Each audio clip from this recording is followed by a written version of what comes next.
రొయ్యల ఫ్రై చేయడానికి ఒక గరిటె నూనె తీసుకున్నా, ఆనియన్స్ తీసుకున్నా. నూనె కాగింది. ఇప్పుడు నూనెలో ఆనియన్స్ వేసాను. ఆనియన్స్తో పాటు 4 పచ్చిమిరపకాయలు కూడా వేసాను.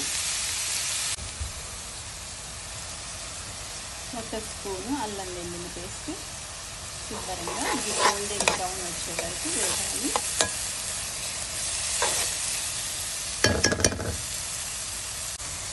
కొంచెం పసుపు, కొంచెం సాల్ట్. ఇప్పుడు దీంట్లో కుక్ చేసిన పచ్చి రొయ్యలు వేస్తున్నాను.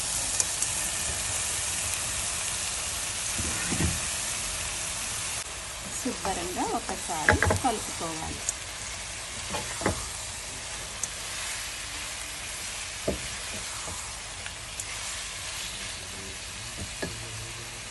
ఇప్పుడు దీంట్లో 1 స్పూను కారం,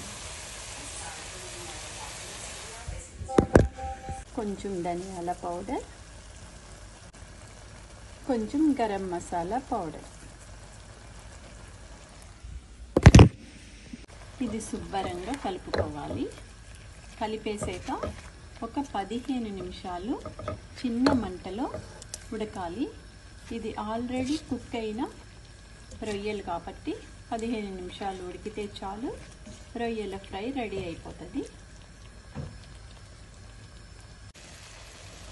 ఇప్పుడు 15 నిమిషాలు మూత పెట్టి,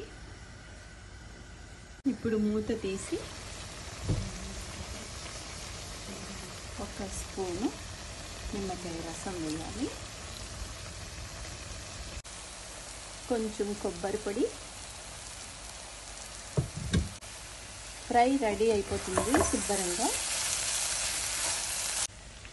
రొయ్యల ఫ్రై రెడీ అయిపోయింది. దాని మీద కొత్తిమీర వేసి ఒకసారి అట్లా ఇట్లా కలిపేసి ఫ్రై ఆఫ్ చేస్తే రొయ్యల ఫ్రై ఈజీగా అయిపోయింది. టేస్టీగా రొయ్యల ఫ్రై.